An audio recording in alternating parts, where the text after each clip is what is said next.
Com o avanço da ciência, muitas doenças articulares, crônicas e até o câncer podem ser tratados. E hoje, com a terapia de célula-tronco, nossos pets podem ser beneficiados com tudo isso. Você tem ideia como funciona a célula-tronco?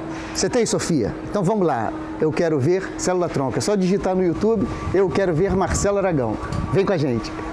Marcelo, desde já eu agradeço a sua participação aqui no Eu Quero Ver.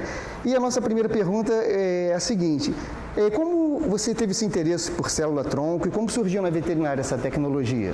Bom, meu interesse veio de mais de 10 anos de trabalho na área de reabilitação animal. E eu comecei a participar de alguns experimentos e aplicar em alguns pacientes e ver os resultados que eu tinha utilizando a metodologia com células-tronco. E esses resultados, otimizando tudo que eu já fazia na reabilitação, começou a abrir meus olhos para um novo estudo, para uma nova área, né? Mas na medicina veterinária iniciou nos cavalos de esporte, tentando trabalhar essa parte osteoarticular, performance do paciente, a recuperação mais rápida. E aí, logo depois, os pets entraram e evoluiu para o que a gente tem hoje. E já tem mais ou menos quanto tempo isso? Em 2006, tiveram as primeiras pessoas que estavam trabalhando, alguns professores da Unesp, alguns professores da USP, né? Mais ou menos naquela fase que acabou um pouco o boom da clonagem, começou-se a falar nas células-tronco. E em 2010, mais ou menos, nos Estados Unidos começou a ficar mais comercial, no Brasil começou em 2012 e até hoje a gente está evoluindo, porque é uma área que não tem mais volta, né? Tanto na medicina humana como na medicina veterinária, a gente vê que os resultados só têm a somar com todas as terapias que hoje são feitas. Você citou sobre o cavalo, né? Foi o animal, a espécie que iniciou, a espécie equina. E hoje, quais as espécies são beneficiadas pela célula-tronco? Hoje nós temos os equinos, os caninos e os felinos, né? Esses três têm uma atuação muito grande, mas existem pesquisas, por exemplo, em Belém, que devem estar iniciando agora com silvestre, existem nos ratos, né, que são a base de todas as pesquisas. Então, em breve, eu acho que quase todas as espécies, pelo menos de pets, a gente vai ter algo para fazer com as células-tronco. É que hoje em dia também o mercado de animais silvestres cresceu muito. E é contemplado também esses animais? Então, cresceu muito. Hoje a gente tem algumas técnicas para estar trabalhando os animais silvestres, mas para doenças muito limitadas e pouca quantidade. Até mesmo porque ainda não entrou na cultura do proprietário do silvestre a parte de células-tronco. Já é novo essa parte clínica cirúrgica, né? Então, é uma cultura que com certeza com o tempo vai sendo mudado tanto nos veterinários quanto nos proprietários.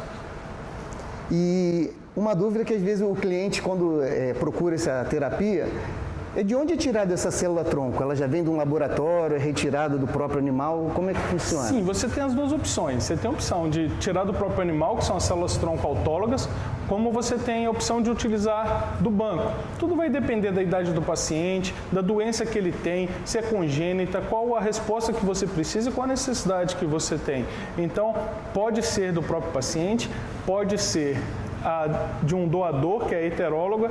A grande maioria no mercado acaba sendo heteróloga pela urgência, pela praticidade e por as pessoas ainda não terem a cultura de fazer o banco do próprio cão quando é filhote.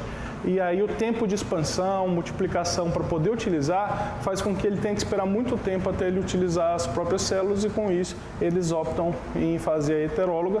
E pelos resultados também, a gente pode utilizar a heteróloga sem problema algum.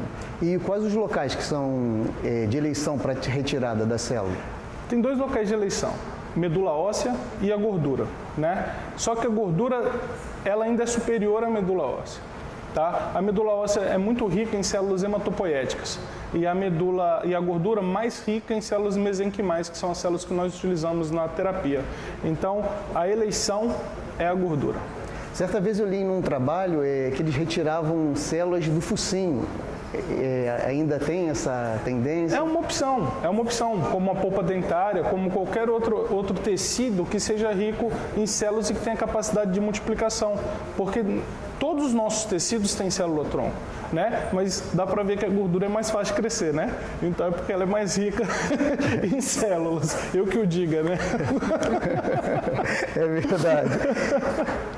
Existe cliente assim, fanáticos por gatos. Você poderia dar algum exemplo de alguma terapia, alguma aplicação da célula-tronco em felinos? Sim, claro. Doença renal crônica é uma das doenças que mais acomete os felinos e que a gente pode estar atuando, principalmente quanto mais cedo nós entrarmos, melhor qualidade de vida nós vamos estar dando. Nós também, os animais hoje estão tendo displasia, igual tem nos cães, coxa femoral, principalmente as raças Maine Coon têm tido muita displasia e algumas lesões de coluna. Então, assim, já tem uma atuação grande para felinos e o mais importante, na verdade, é atingir os clínicos de felinos. Porque vocês vão ver na apresentação, que nós temos vários animais tratados, vários felinos tratados e hoje também o dono do gato tem um carinho como filho. Então, tenha um cuidado como filho. A gente tem uma atuação bem ampla. É claro, é sempre uma soma de resultados de todas as terapias. Todo mundo tem a sua importância. A gente não veio para fazer milagre, nem substituir ninguém. Todos têm a sua importância no meio do tratamento. E começar um tratamento, qual é a sequência desse tratamento e qual a duração em média, assim? Não focando na doença propriamente dita, qualquer uma que seja, mas em média. Existem duas formas de trabalho no mercado hoje, tá? Existem as formas que os laboratórios colocam, que é assim, para tal doença, tantas aplicações. E existe a forma que a Curavet trabalha. Como a gente trabalha numa equipe multidisciplinar, então a gente dá todo o suporte em todas as direções possíveis para tratar aquela doença, otimizando o resultado de cada uma delas, a gente só pode falar que a gente sabe da primeira aplicação. Se ele já vai melhorar na primeira, se ele vai precisar da segunda, isso tudo é um acompanhamento individual. Nós tratamos o indivíduo, não é a raça, não é a doença, não é a espécie. É individual e os resultados são bem satisfatórios, mas sempre individuais. Aí vem aquela dúvida que o cliente pergunta: células-troncos, ela gera tumores com aplicação em função do crescimento celular, exagerado ou não? Não. Isso é um mito que é bem importante, porque iniciou o estudo da célula-tronco in vitro. In vitro, você coloca uma célula-tronco, você coloca um meio de cultura e uma temperatura ideal para ela crescer. O que ela vai produzir? Fator de crescimento. Então, quando se analisava aquele líquido, se percebia uma grande quantidade de fator de crescimento. E é a coisa que você menos quer quando você está falando de um tratamento de tumor. Então, ficou entre o que estava in vitro versus o que estava em vivo. Hoje a gente sabe que as principais atuações da célula, mais do que regenerativa, são anti-inflamatórias e imunomodulatórias. Por nós termos uma imunomodulação, a gente pode sim trabalhar junto com o paciente que está no tratamento do câncer. Além do efeito anti-inflamatório potente da célula, poder tirar todos os efeitos deletérios que a quimioterapia vem, dando opção ao oncologista de poder entrar com uma quimioterapia com doses mais elevadas e obtendo resultados melhores com menos sequelas. E a respeito de efeitos colaterais, existem ou não existem? Então, efeitos colaterais com a célula-tronco é sempre possível, né? Na verdade, qualquer terapia é possível se ter um efeito colateral. Não é comum. Um paciente que tem uma doença autoimune, por exemplo, esse paciente, ele está atacando o próprio corpo. Então a gente tem que imunomodular, mas durante a aplicação ele tem que ter uma observação diferenciada, um acompanhamento diferenciado, porque a célula não vem só célula, ela vem dentro de um meio de cultura. E a gente tem que lembrar que o meio de cultura tem proteína, então ele pode ter rejeição àquilo. Mesmo se você fazendo as lavagens corretamente, você nunca pode ter 100% de certeza que não há mais nada ali que possa causar uma rejeição. Então, é um paciente que deve ser acompanhado. Claro, os riscos são mínimos e os efeitos são muito superiores aos riscos. E para o cliente que quer procurar o serviço, existe um profissional capacitado? Existe alguma diferenciação nesse sentido? Existe, né? Hoje no mercado a gente vai ver pessoas que são altamente capacitadas, que realmente estudam, se comprometeram e vivem para estudar e levar essa terapia aos pacientes. como em qualquer outra área, vão ter aquelas pessoas que fizeram uma palestra, vão sair daqui da palestra falando Não, mas que... eu me refiro na procura no mercado. Existe uma capacitação, eu quero que meu animal seja submetido a célula-tronco. Ah, para procurar para o paciente. Para o paciente, tá, exato. Então, hoje a gente tem a opção de oferecer o trabalho para diversas clínicas no Brasil inteiro. Então, a pessoa próxima da casa dela, ela tem a possibilidade de estar fazendo a célula-tronco com facilidade, né? E com o conforto de não ter que se deslocar para outras cidades, outros centros, né? E trazendo todo o benefício desde o interior, como Francisco Beltrão, onde a gente atua lá no sudoeste do Paraná, como em Belém, como em Brasília, Rio de Janeiro, São Paulo. Mas os veterinários são capacitados para fazer a aplicação, isso... Na nossa equipe, os veterinários são capacitados e treinados para fazer essa aplicação. Existe uma outra vertente, que são as pessoas que visitam os laboratórios e fazem o curso de um final de semana. E o laboratório vende a célula para essa pessoa, como capacitada para tal. Aí entra num problema que é meio...